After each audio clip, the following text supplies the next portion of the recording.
Yo, yo, yo. We are in the studio. We're in the studio, not in the lab, in the studio, in the studio. We are in the studio. And y'all know every time Run Tell That, y'all see Jamal Toure and Nadra Enzi. Nadra Enzi, Jamal Toure. And guess who we got with us, but not inside the studio physically, but we got him. He's verbally here, audio, he is here. Who do we have with us? We got him on our bat phone, our Black Panther phone, our Scorpion phone, our Leo phone, our Aries phone. Who we got on the phone with us today? The one and only Nadra Enzi. Peace, peace to the community and the universal family. Bam. Captain Black, Captain Black. Down there in New Orleans, making things happen in New Orleans. Our brother right here, who from the Port City now transferred over to New Orleans right there. He back in the Big Easy, all other stuff like that, doing things, French Quarter, all that right there. Shay, baby, Shay. Yeah, Nadra Enzi in the house. And so we having some fun right now. We're having some fun, some enjoyment. And what's going on? We got a serious topic. That's why I'm like, hey, I got to have somebody who I can have a serious conversation with, somebody who we have conversations with like this all the time that you all need to know about. This is Run Tell That. As always, Run Tell That. We say share, share, share on our Black media. And Brother Nadra Enzi and myself, what we're going to be talking about, and for you all to also not engage in, also send your comments, other stuff via Facebook and also through YouTube. And what it is about, Black lives still matter. Black lives still matter. Black lives still matter. We're not talking about an organization. We're talking about philosophy. See, some of us get caught into the organization. I ain't talking about the organization. Black lives matter long before the organization. Understand that.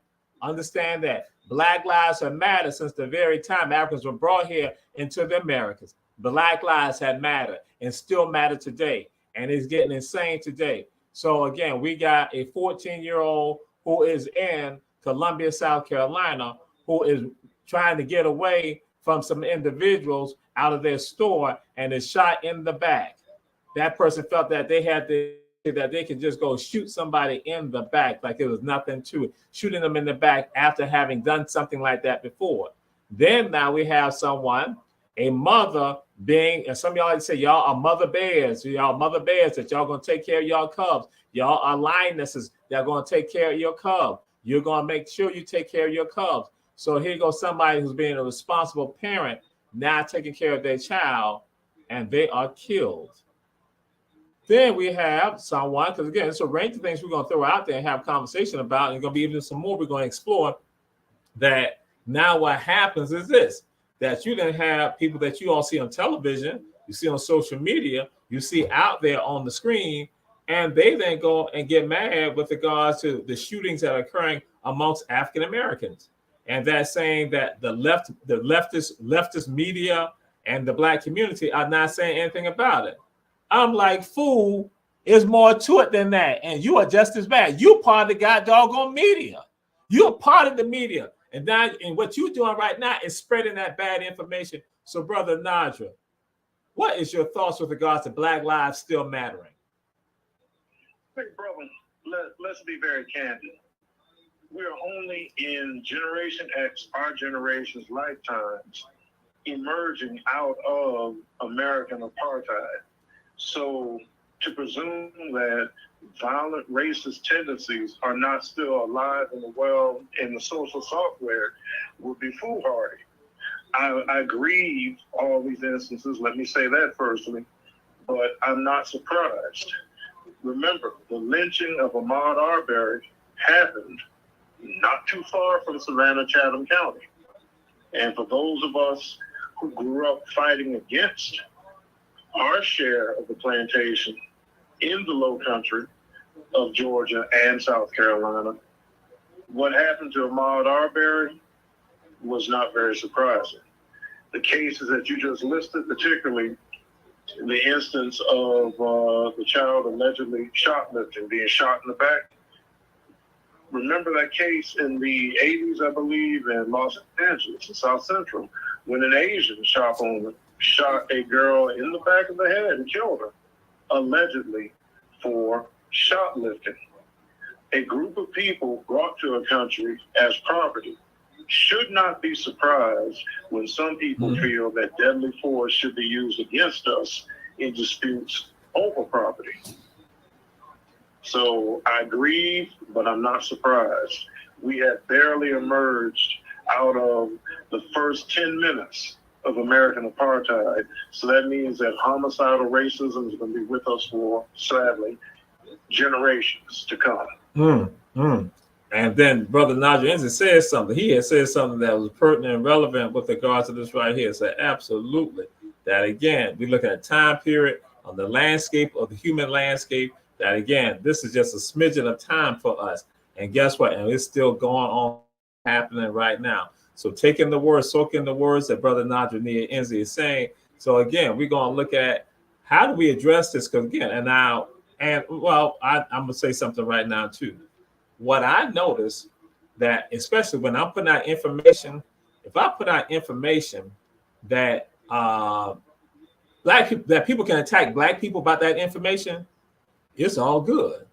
But if I put out information to talk about other groups of people not standing by the side of other groups of people and not black, people sit silent about it. So anytime I look at this, I assess this right here. I say now if I put out something with regards to questioning values and behaviors of individuals, and they might fit within a certain category, and I'm gonna say like with regards to LGBTQ people, that then if it's a black person who said make a comment about it, and it may be a legitimate point, but not about the person's sexual orientation or anything like that, but it's just with regards to that person's character, just like if somebody is straight or heterosexual. And the person is black who says it, man, everybody start coming and they start talking to the media and all this other shit like that. Oops, I wasn't supposed to say that. But all that type of madness like that. But now what happened when I put some stuff out there that now talk about Native Americans doing something even more dastardly and being in a more powerful position and deal with discrimination. It's just like that. Nobody says anything. And so I got to assess that type of stuff.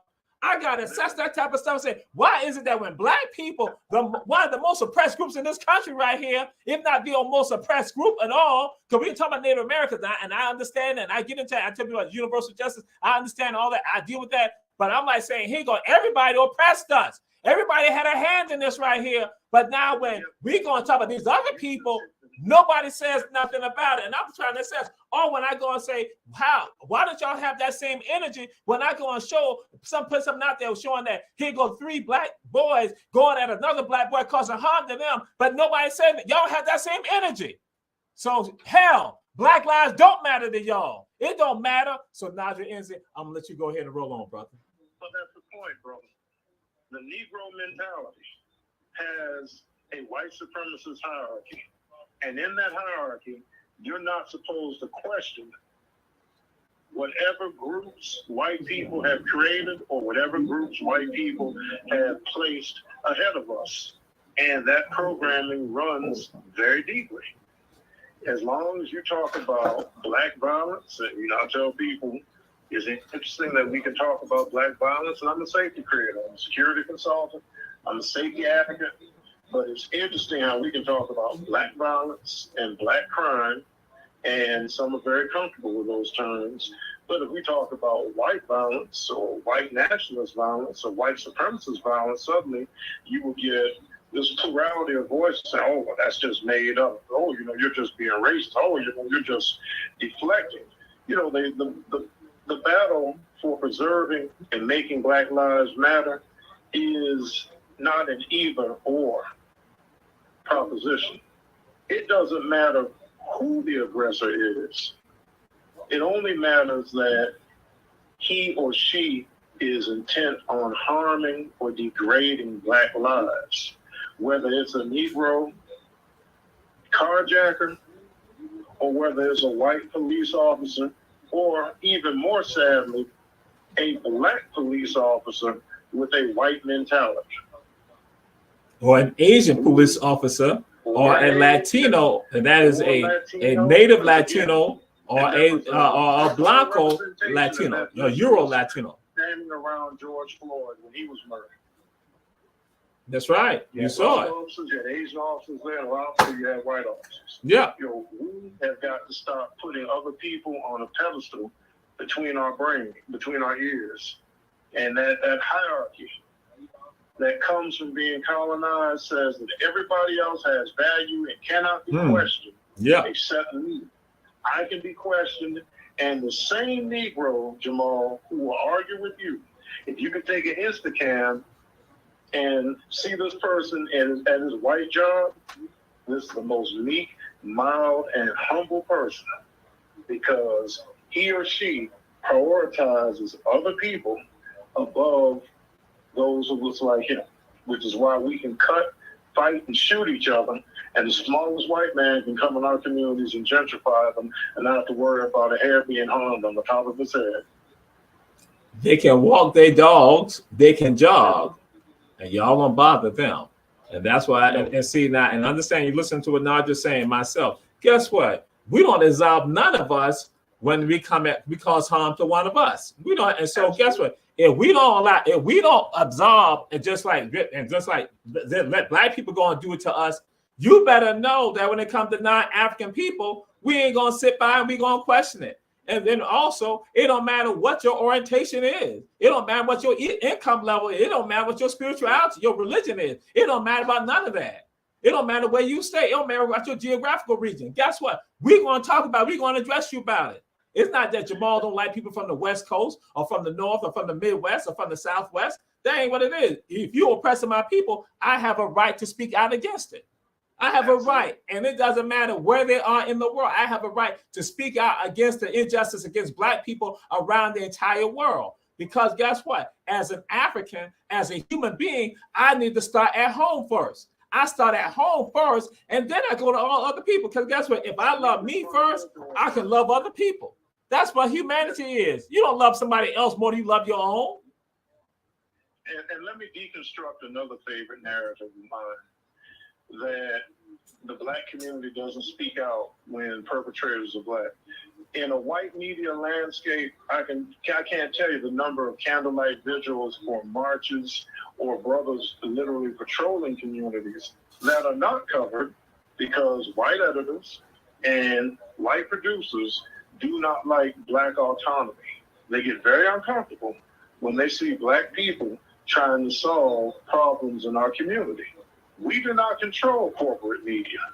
So it's very good that we have social media platforms like this and others where we can upload our content showing our community standing up for itself against traitors, which is what I consider violent criminals in our community, traitors in our midst, as well as interlopers from outside of our community. Again, it's not an either or proposition. If you threaten black life, it doesn't matter what you look like or what your sexual orientation is or what your ideology is, we're coming for you because black life is sacred. In our generation, Generation X, the cry was no justice, no peace. During the Civil Rights Movement, a lot of people remember that iconic sign, I am a man. Every generation will have its own cry for our lives mattering. But the question always remains, are we fighting? Are we deprogramming? Are we standing for Black Lives Mattering? Or are we just participating in the slave road, be quite candid, handed down from generation to generation, where you're occasionally black when some big name on TV says something. You know, a whole bunch of Negroes pretended that they were just the blackest thing on earth after Obama served 2 terms. And then when Black Panther came out, and this isn't a diss, but I'm just saying, the Black Panther comic book character created by a man from Brooklyn who was not black, and that's not a critique, but it's awfully interesting that Negroes will get animated about that. But if you ask me who Kwame Ture was, somebody probably is closer to real Black Panther superheroes you're going to get. They don't know who he is. Or black. We have got to stop with, and I'm going way back to the 80s with this one, the petty Africisms. or we'll wear some jewelry or go to an event or see a movie. But when it's time to stand up for Black lives and show that you believe Black lives matter, you are inconsistent at best and too often immobile. Absolutely, brother. Absolutely. Absolutely. Yes. And that's what goes on. And that's how some of us function. And guess what? Those of us who love us, we look out for us. We stand up for us. We have no fear of us. We stand up. And other people sit back and they watch and see how some of us will not stand up. And they like that. And so Stephen A. Smith, and those of you who doubt the Stephen A. Smith mentality, talking about the leftist media or the left media, not he said leftist per se, but saying the left media, and then also with regard to the Black community. Guess what? You heard what Brother Nadra said. We don't control the media. So guess what? When you have that visual, when you have that candlelight visual, when you have the brothers out there doing stuff and it doesn't get reported, guess who's not reporting? The left and the right, both of them, and those in the center, not reporting. Both of them. It's not, because again, that's that again, I'm going to say that Republican madness, that Republican propaganda, talking about the left. But again, guess what? You got the right that does not doing it either. And then those in the center, all of them, and then a whole bunch of them don't look like us at all. Don't look like us at all. Left, right, and center on the plantation still means what? You're on a plantation.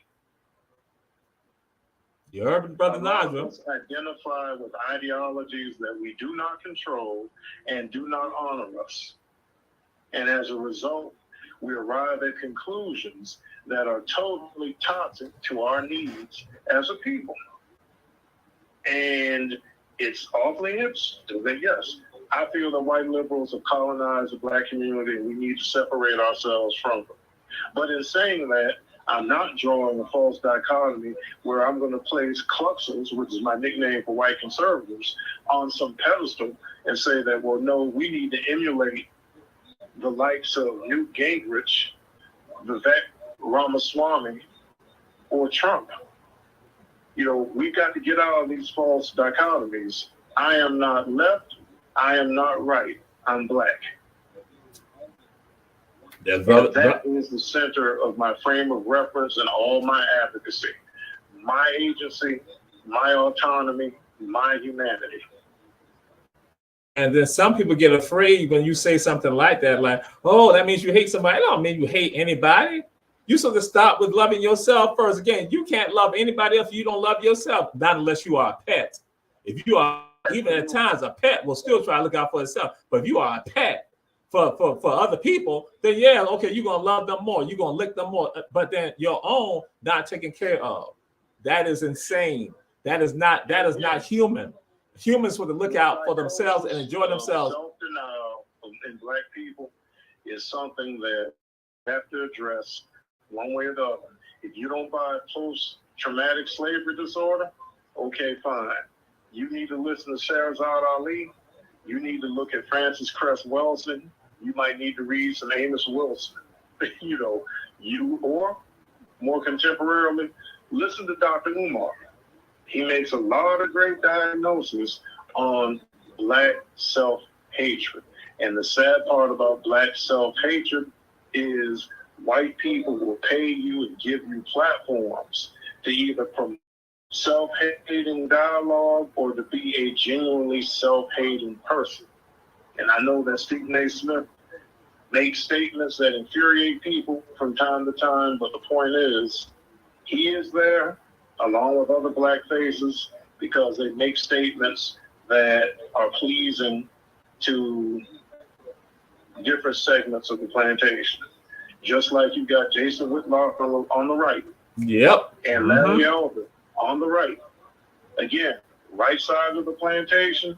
Then you've got Joy Reid, left side of the plantation.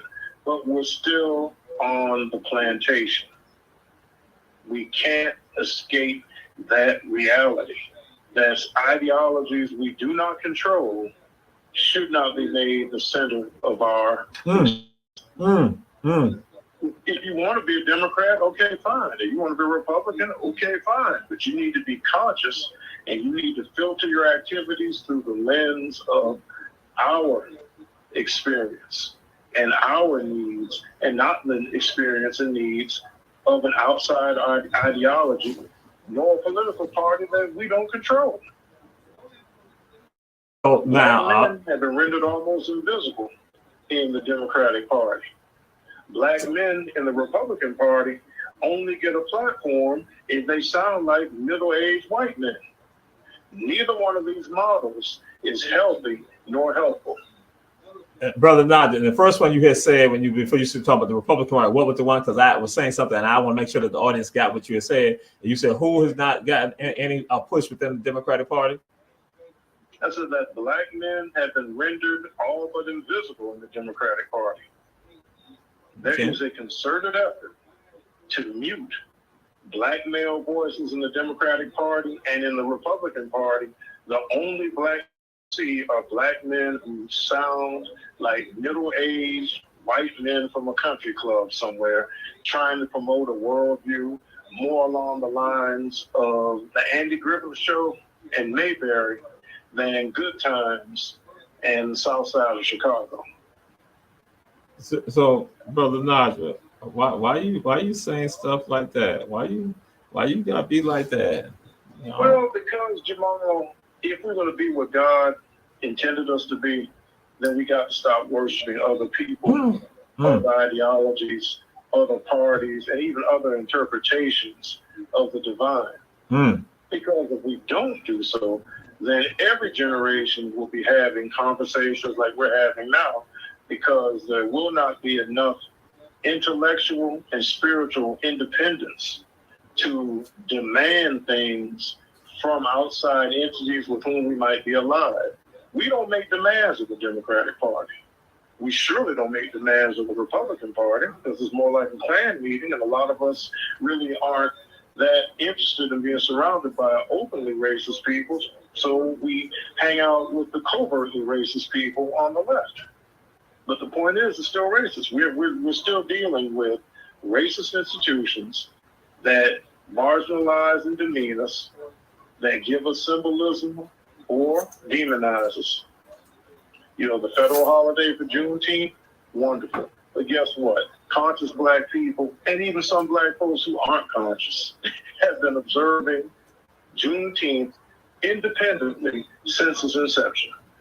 You and I have been to many Juneteenth celebrations in the 20th century, which some of our millennial and Gen Z listeners may not even be able to conceive of, a time before cell phones and the internet, and I understand. But yeah, none of this is new, and all of this, and I mean everything, all of our experience, Jamal, has to be subjected to scrutiny, and we have to ask ourselves, am I perpetuating a slave role in the 21st century? Because if you will attack somebody for questioning groups of people that whites have said are more special than other groups of people, you need to check yourself. When we say Black Lives Matter, or do Black Lives still matter, that has nothing to do with a very checkered organization and its founders, who themselves said that they are committed Marxists, which means they are operatives for a white ideology. And a lot of their objectives run contrary to what an organic black philosophy would promote. But if you don't put yourself at the center of your advocacy, you have a checklist that some white person gave you from either the left side of the plantation or the right side of the plantation to make sure that all of your talking points are in line with this checklist from people outside of your community and your experience. We have got to evolve out of that. Yo, those are just joining us. We are here with our brother Nadra Enzi, who is also part of Run Tell That. We got him on the telephone. He's there in New Orleans. Captain Black. He is a safety advocate, a safety consultant. That's what he does. He's in New Orleans. And so I got to throw it out there when he threw some points up. And some people gonna get mad with me right now. Some of y'all ain't gonna understand it. Some of y'all gonna try to run and hide. But this person, where I get it from, he's the father of liberation theology. And he said this 1800s. He said God is an African. some of y'all heard me say this before. But since you said God is a Negro, you see some of y'all like, yo, no, not Delaney, but is our homeboy. Well, he lived here for a little bit, and who I love, one of my heroes. And you know, see now he going about Delaney. So, woo, it's some stuff that Delaney said also that again that Delaney says right here in this area that when he on St. Helena, huh? Was it Bishop Henry McNeil Turner? Yes, sir. That's a Bishop Turner. That's right. Yeah, the most powerful Republican Party official in the state of Georgia during Reconstruction. So yeah, so Bishop Turner says God is an African or God is a Negro, and Bishop Turner hit you with. He hit him with. Now see, some of y'all say it don't matter how we look at the divine. Bishop Turner was at ground zero, and he understood what the deal was, that black people were identifying the divine, the Most High, with other people and not themselves. That with anybody that is human, this will identify their higher power with themselves.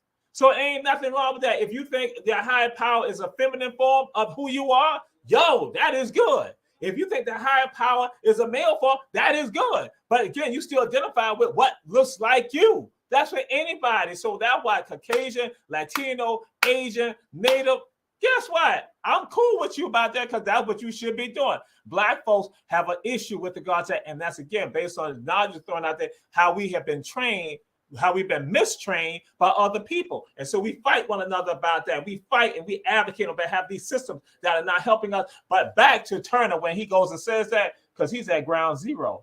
He's understanding how black folks were not praising the Most High. They were praising the people who held them in captivity. When they get out of captivity and not have freedom, they are still identifying the Most High with these people who held them in captivity. So now they only have to physically have them. They see the images painted on their walls in books and other things like that they call scripture. So now they're being hit by all of this right here. And Turner's not saying all people on the planet. That's what he says. All people on the planet identify God with themselves except for the Negro. He says, as long as the Negro think that God is white, they shall always think that the devil is black and think that they favor the devil. That's what this devilish behavior comes in, huh? And as we go forward today, think about it. It's very difficult for many black Christians to summon the courage that Martin Luther King did and all of his pastors who stood with him, because in many people's households, on your wall may have been John F. Kennedy, Robert Kennedy, MLK, and then a blonde-haired, blue-eyed approximation of Jesus. If you become an Orthodox Muslim, it's possible that some of you may feel, well, I need to identify with the Arabs, even though the prophet of Orthodox Islam said that Bilal, the black man from whom the call to prayer was first uttered, his footsteps are in paradise ahead of him. You know, the self-negation that has impacted black people is in every culture, every religion. And as science keeps revealing more and more, the first or among the first adherents of many major world philosophies and religions were black people.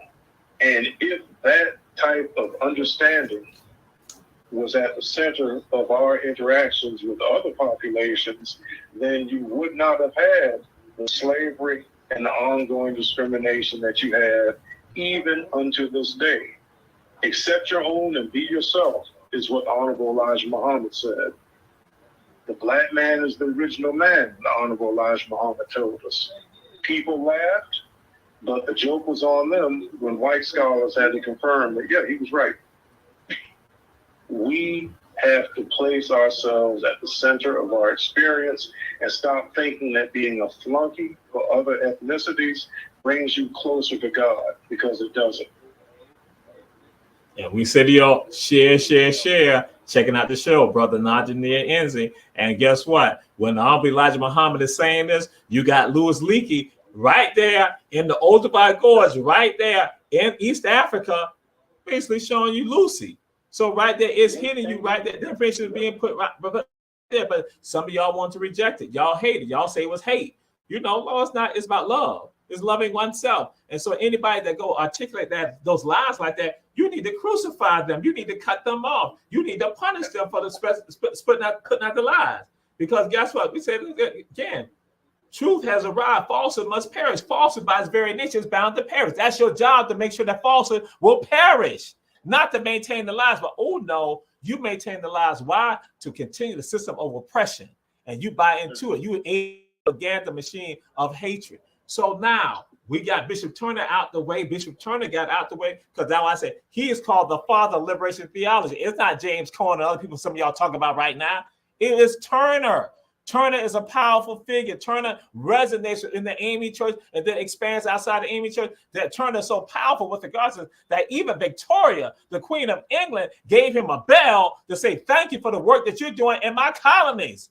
So here goes Caucasian women understand the power of him when he's trying to empower black people, not trying, when he's empowering black people around the entire world. But one point. So now I'm going to throw something out there that Nadra threw it out there. He has said that people say they're Marxists. Again, oh my God, wait a minute.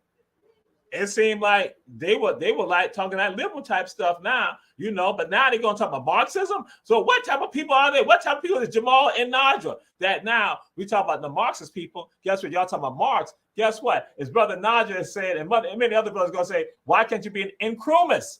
Why you can't be an Nkrumah? Woo, wait a minute. Y'all probably say, who is that? Osagie, man, Kwame Nkrumah? The first president of Ghana, the first liberated nation on the African continent after colonialism. Hey, why can't you be an Nkrumah? Who went to school right here in the United States? Who's from Ghana, but went to school right here in the United States. And for some of y'all, he was a great Sigma man too. You know, Blue Phi. I'm not Blue Phi, but he Blue Phi Beta Sigma. Yeah, Nkrumahs. So again, why can't you be an Nkrumah? But you ain't think about that. And so it say communism. We don't say communism. We say communalism. Oh my God. Y'all conscious people, y'all talk about communalism all the time, but y'all ain't understand the level of that. That is African communalism. Communalism, that's us. Pan-African socialism, consciousism, Pan-African nationalism, Black nationalism, communal models that far predate the creation of the European brand of socialism or communism. Again, be conscious in what you practice. If you see value in these ideologies, fine, but do not lose your identity and your priorities by absorbing yourself into the identity and priorities of other peoples. They don't do it for us. Rachel Dolezal and Sean King aside, most white folks are not trying to pretend to be black, so the question has to be asked, why are many black people still trying to be white in the 21st century? All right. And so we got out there, we got out Bishop Turner, then we got out Kwame Nkrumah, Nkrumahism. Again, supposed to be Marxist, being Nkrumahs. But then now, some of this right here, some of y'all might say, wow, where did they get all this from? Why do they like this? So it's coming from somebody who was not an Nkrumah and understood about Turner. But guess what? Ain't none of y'all call him. But I will share this with you. He is one of the fathers, because I said there are two fathers. He is one of the two fathers of something called Black politics. In political science, there is an area of study now called Black politics. And guess what? The dean of Black politics, the expert on the political philosophy of Dr. Martin Luther King, he was at a place called Savannah State College, and also he was the professor of Nadra Enzi and Jamal Touré. That's Dr. Haynes Walton Jr. Dr. Walton, whoa, just doing that thing. Dr. Haynes Walton Jr., the dean of Black politics. He created the area of Black politics. He and Ron Walters created it. Somebody right here at Savannah State University. And so he created a cadre of people. Now, I'll share this with you about Dr. Walton.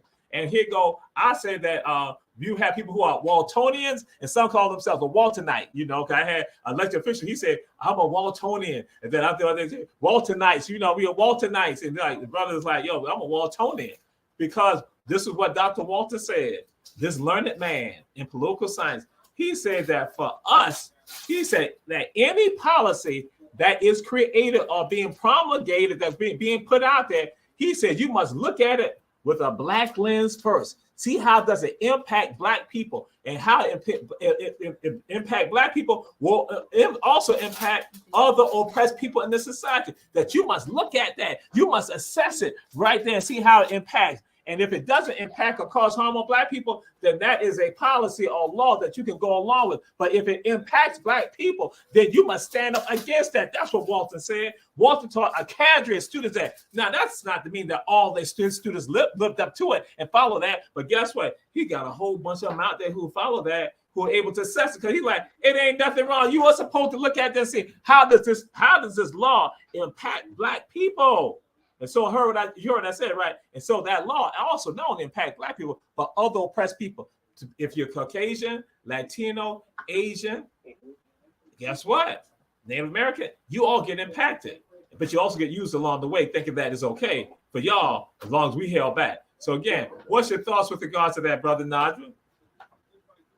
Well, Jamal, Dr. Haynes Walton Jr., affectionately known as Doc to us, That's all right.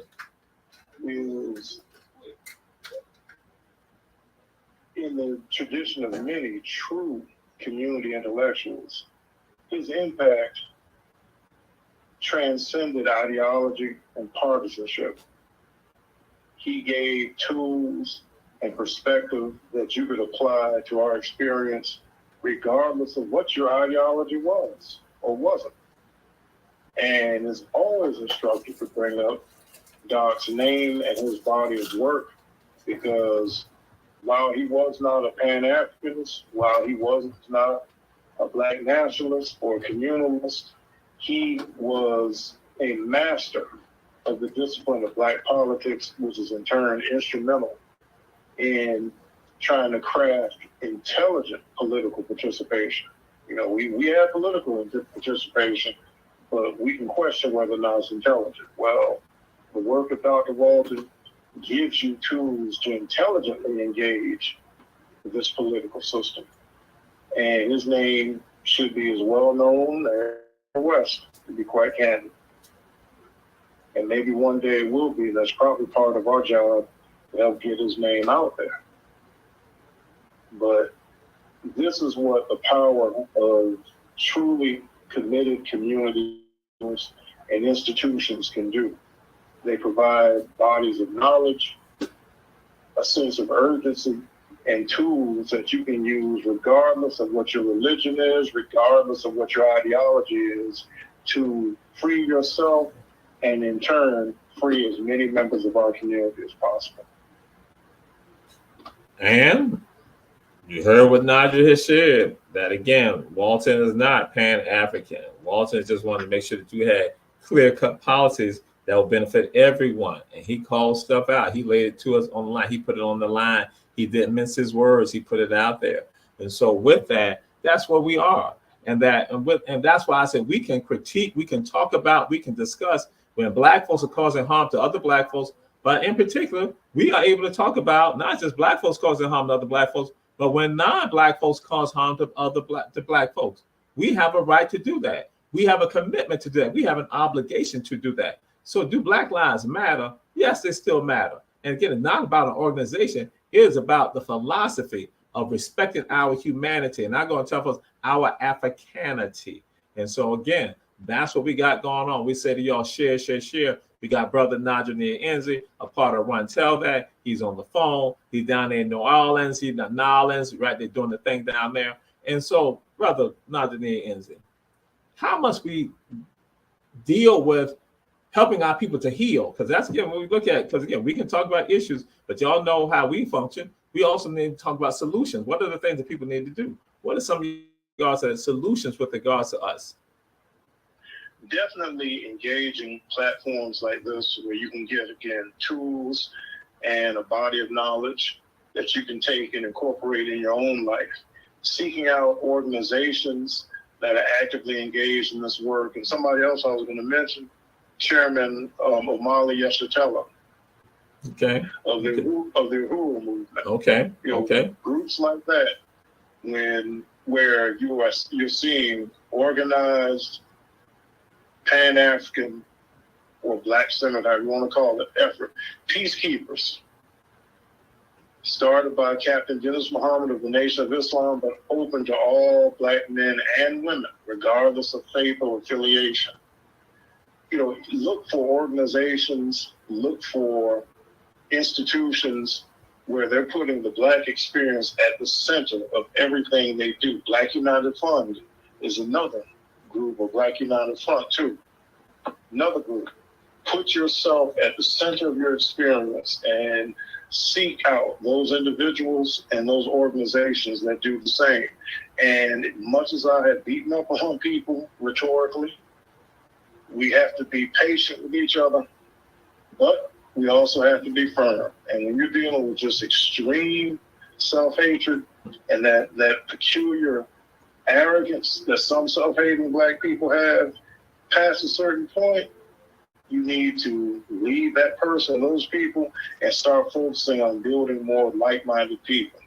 The hour is upon us where we save those who want to be saved and not spend all our time trying to plea bargain and convince people that they need to be saved. But once you put the information out there, as you've done, once you've committed the act, the effort, participate in the movement, as you've done, you know, you can turn to the Creator and say that I did my duty. And if they fell because they did not heed right guidance. So that's my answer. And you heard it, brother, right on point. And I say this to some of you, wherever you're sitting at, whatever city, town, hamlet, community, location, wherever you are, look for those organizations or look for those people who are like-minded like you, who are sincere, who want to do something to help the people. Now, what can happen? Some might get jaded along the way, but you remain true to the cause and that you work towards that. You work towards that. You continue to work towards that. Even if others fall off and they go astray, you still work towards that. You understand that it's not about you. It's about helping generations of the people who, the generation before you and the generations after you. That's what you're working for. You're working for those elders who are still around you, the people within your group, and those coming after you. There's several generations after you that are coming after you. You are working on behalf of them. That part of your divine purposes in your life is to do that. It is for you to be an agent of change, an agent to help bring about a better world. That is what we're talking about, a better world. And so, again, as I shared with y'all early on, and it should start at home first. Then you go out. Don't go build somebody else a mansion when you got the tools to build a mansion for yourself. And you even have, in fact, greater tools to build a greater mansion for yourself. But you don't do that because now you're going to give everything up to somebody outside of you. And they are all taken care of and they are secure. But your own children have not even a shed to stand under when there's a storm. They don't even have a shed to cover them when it's 100 degrees outside. They have nothing. So now it is time for us to be the ones that will stand up and speak out. And that is nothing wrong with you standing up and speaking out. That some of us sit silent. And I tell people again, y'all have heard me say this before. Good people sit silent. And guess what? Then you see a bunch of pain happen to a collective group of people. And that this is what this is about. Black lives still matter and must matter to all of us. And we have a right to speak up about Black lives that mattering, not just here in the United States, but in anywhere in the Americas, in the Pacific, in the Atlantic, in Africa, in Asia, in Europe, in Australia. We have a right to speak up and say something about our people, their conditions. And so some of us get nodules, some of us get caught up too, stuff like this, that if you live in one part of New Orleans, you can't say nothing about another part of New Orleans because you don't live in that part of New Orleans. I tell folks, guess what? You in that city and you have a right to speak up about what is happening in that city where you are. That if I'm in Savannah, I have a right to speak about what's happening in Savannah. Because guess what? The politicians, when they are elected to serve as your mayor or your council members, commission members, guess what? They are elected from one part of the city, but they impact the entire city. Guess what? That's your job too, to impact your entire city, your town, your hamlet, your community. It's your job to impact it in a good way, in a good way, a positive way. So that now with the next generations and the generation before you can say, we have a better quality of life because you have the ability to do. And that's a part of your divine purposes in this life, to engage in what you have been ordained to do. That is to uplift the lives of yourself and people who look just like you and others who need you. Absolutely. Absolutely. Otherwise, you're just a spectator. And usually spectators in imperialist situations end up becoming servants. So it's just that simple. Do you want to try and at least fight to make things better? Or do you want to accept things as they are and end up watching things get worse? It's on you. It is not your lot to be a sufferer. It is not your lot to be a sufferer. And some of us, because this mentality had existed, and then we get another skewed view of this mentality. One of it is that when people were held in captivity, that they were told that they'll get theirs when they pass away. So pretty much this world right here, they ignore this world right here and just endure all the pain and the horrors in this world right here. So that happened. And so people have that mentality that, you waiting for God to come along and do something. Fool, do you not know that God is saying that you need to do something right here? That for other people, they have heaven on earth. You have hell on earth. No, your job is to have heaven on earth also. It's not just for one group of people. It's for you to have heaven on earth also. That hell no, am I supposed to have hell on earth for me and my kind? No, I'm supposed to have heaven. And that's my job to do that. And collectively, we must be about that.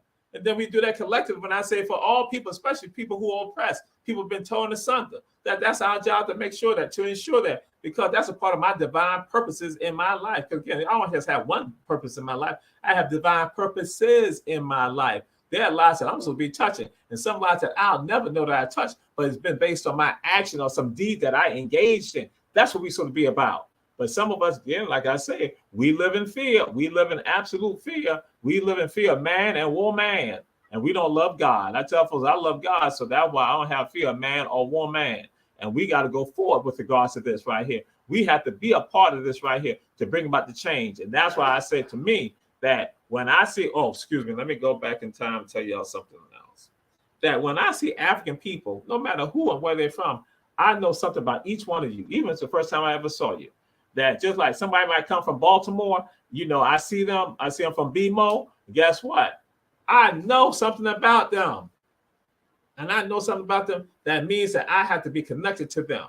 They may not realize it, because guess what? I know that when I see that person who is from the Americas, here I just said America, I ain't just say United States, I said Americas, from Canada down to Argentina, and they have African descent, I know something about them because I know that somebody in their family survived like somebody in my family survived.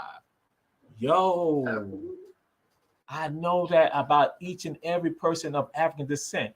So I know automatically something about you. I know, right? And I gotta look like, so I have an obligation to be the best of the best, and an obligation to work with them, show them love, to manifest with them, to build with them, because we have survived something that no other people have ever seen before in this world. And that is a testimony to who we are as a people. So you think I don't think that Black lives still matter? I know for a fact that Black lives still matter and have always mattered and I said in the beginning, from the very beginning, the first African to set foot right here on this earth, and set foot more precisely when I said it in this area, in this continent, right in the Americas. So, Brother Nadra, what's your thoughts on that, Brother Nadra? Well, what you're doing is you're taking it out of the history book as stale information, and you're showing a living connection. And this living connection, in turn, needs to be maximized, mobilized, organized, so that we can start generating change for our people from one end of this continent to the other and around the world. Because wherever we are, we usually are at the bottom of whatever hierarchy of that society, and that's by design. So we have no excuse not to try to make things better. Because, as you well stated, we're not supposed to just have hell on earth. We're supposed to have heaven on earth too. If Europeans can have it, if Caucasians can have it, why can't we have it? Why do we have to accept misery and marginalization? Not saying that it's supposed to magically change because you disagree with it, but accept it. There's a large level of acceptance with all the psychological conditioning that we've been through, and only through deprogramming and only through collective action can we improve our lot. Period. Collective action was used against us to put us in this situation, and collective action will have to be used by us to get out of this situation.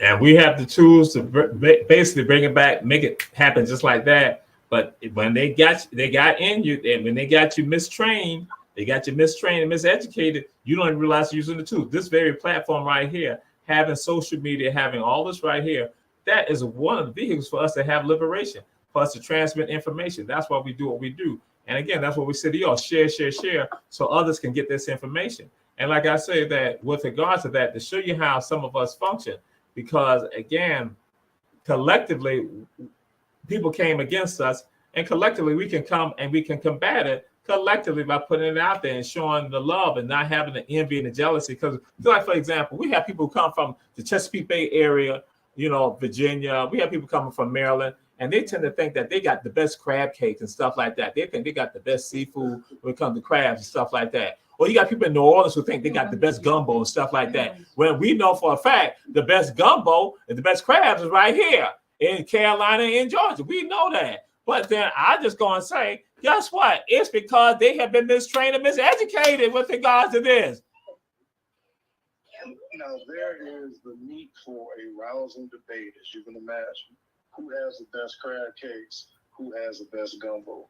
Mr. Jamal, you're trying to cause trouble in the community. What? Excuse them why? Whatever language you use to make the response, yes. But all joking aside, the mistraining and the miseducation is why we're in the fix we're at. Because no, there's not a white person assigned to every black person to make sure we don't do anything autonomous. But there is a mindset that has been assigned to our captive culture that has many of us acting in a manner that is not beneficial to our collective good. Right. And the only solution for miseducation and mistraining is proper education and proper training. That's right. And not being afraid of it. And that's why, again, it becomes crucial, it becomes important with regards to that. And so, Brother Nadra, we're going to be close us out with any insight that you want the people to have, anything else you think the folks need to have. And then I'll just finish up with a little word. But again, Brother Nadra Enzi, Captain Black, again, advocate for safety, protection, and respect of ourselves, of our humanity. If you do not know self, you will not love self, you will not defend self, you will not uplift self. Every other group does this. Doesn't mean everybody in those groups do it, but enough people do it so that that group is oftentimes in a good position. We have got to do the same. And in doing so, because of all the resources available now, if you research, it's not necessary for you to sign up and join a particular group or a particular Black-centered religion in order to get the tools and the body of knowledge to help liberate yourself and those around you. If you do not know self, you will not love self, you will not defend self, and you will not uplift self. My hope is that you will. Thank you. All right. And so this has been Brother Nadra Enzi, a part of Run Tell That. And so he's in New Orleans.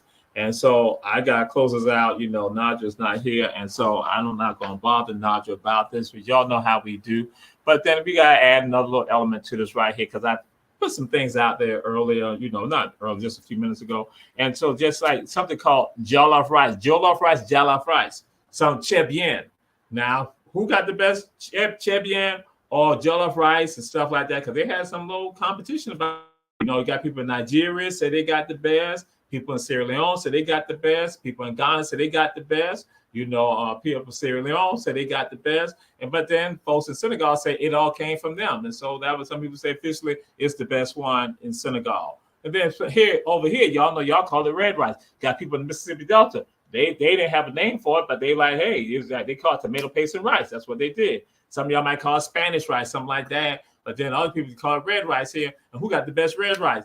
Savannah got the best red rice, or Hilton Head got the best red rice, or Charleston got the best red rice. And some people like to say that's like trying to cause a fight right now. But I'm just saying, y'all know who got the best red rice. Hilton Head and Savannah got the best red rice. I'm just saying, I'm not trying to cause no problems right now. Because again, I'm just trying to help y'all get information and knowledge. That's what Brother Naj is saying. This is about knowledge and information. We trying to get y'all to no longer be mistrained about who got the best red rice, Hilton Head and Savannah. Like also, when it comes down to it, who got the blessed blue and orange? It is Savannah State University, not Morgan State. Some people get mistaken. They think it's Morgan Bears. Ain't about no Bears right here. It's about Tigers in here. Tigers atmosphere right here.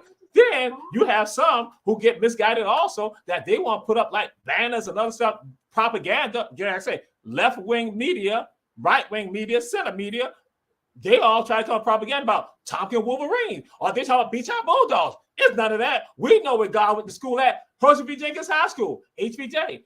You come to Jenkins, we will help you become who you need to be. You will be ordained by God. Woo, hallelujah. That's been Run Tell That. We love y'all. We'll see y'all again on next week. Peace and blessings. We out of here.